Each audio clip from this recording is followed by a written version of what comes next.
It's true then.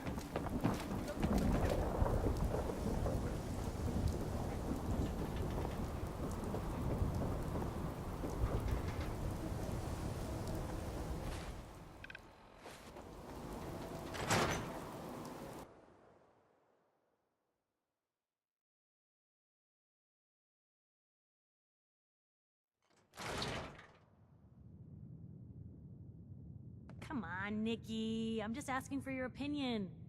It'd be a great quote.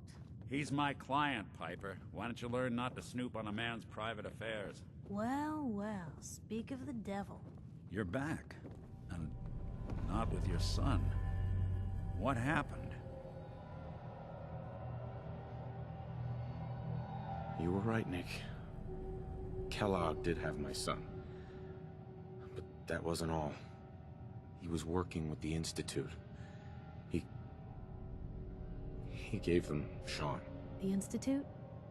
Oh, boy. I'm sorry, friend. Truly. That makes things considerably more complicated. He ain't kidding. Heck, Nick's a synth, and even he doesn't know how to get in. No synth does. Security protocols strip those memories out. I need to find a way. I've been investigating these creeps for over a year now. The Commonwealth's boogeyman. Feared and hated by everyone. True enough. Sometimes they snatch people in the middle of the night, and sometimes they leave old synths behind to remind us that they're out there, but to this day, there's one thing nobody really knows. Where the Institute actually is. Or how to get in. Exactly. But there's one person who has to know, right? The guy who just handed them Sean. Kellogg. Huh.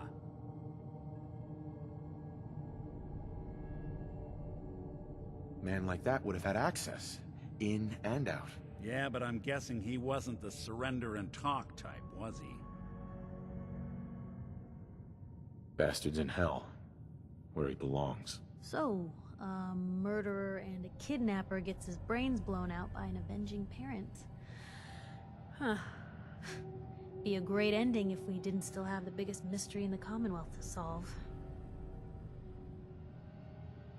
He wasn't gonna talk, even if I had a way of bringing him in alive. Gets his brains blown out. Huh. His brains.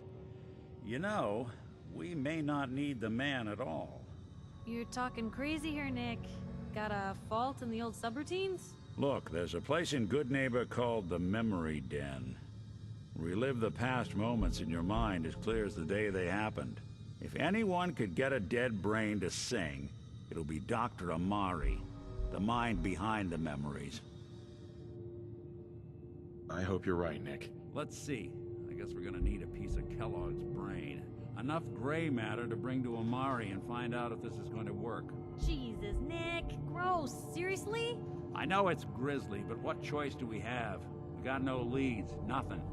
That old Merc's brain just might have all the secrets we need to know. Actually, I think I already have something. Kellogg had this thing attached to his head. Cybernetics, huh? We may have just won the lottery. Whether we're riding this crazy brain train or not, we can't all go running across the Commonwealth, so... who's coming with you? I have to go to the Memory Den either way, if I'm going to introduce you to Amari. But if you want to head there together, just say so. Anything else you can tell me about the Memory Den? It's in Good Neighbor, a little slice of trouble northeast a ways. The Memory Den ain't just a fancy name, it's literal. A lot of people give up all their caps just to relive the good parts of their lives. Over and over. But not us. We're gonna try to dive deep into someone else's mind. I can meet you there, or we can head out together. I already have someone with me. I'll meet you there, Nick. All right. See you at the den. Don't worry. We're gonna get your boy back. Just a few more steps. Well, you two are out. I'm gonna do some more research. I'll be at the public if you need me.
stop by the memory den later.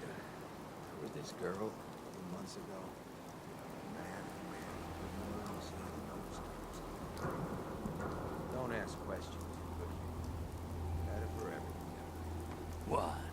Got a staring problem?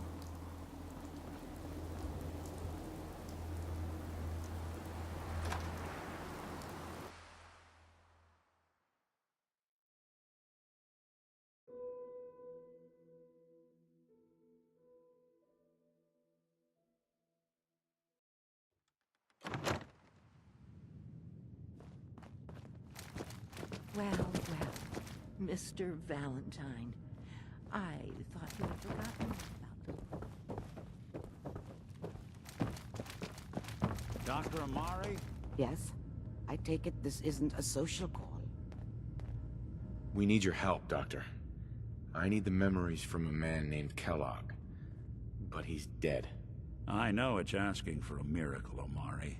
But you've pulled off the impossible before. Are you two mad? Putting aside the fact that you're asking me to defile a corpse, you do realize that the memory simulators require intact, living brains to function. Please. Nick told me you're the only one who can make this work. Please. I need your help. This dead brain had inside knowledge of the Institute, Amari. The biggest scientific secret of the Commonwealth. You need this, and so do we. Fine. I'll take a look. But no guarantees. Do you have it with you? Here's what I could find. What's this? This isn't a brain. This is... Wait. That's the hippocampus. And this thing attached to it? A neural interface? Those circuits look awfully familiar. I'm not surprised.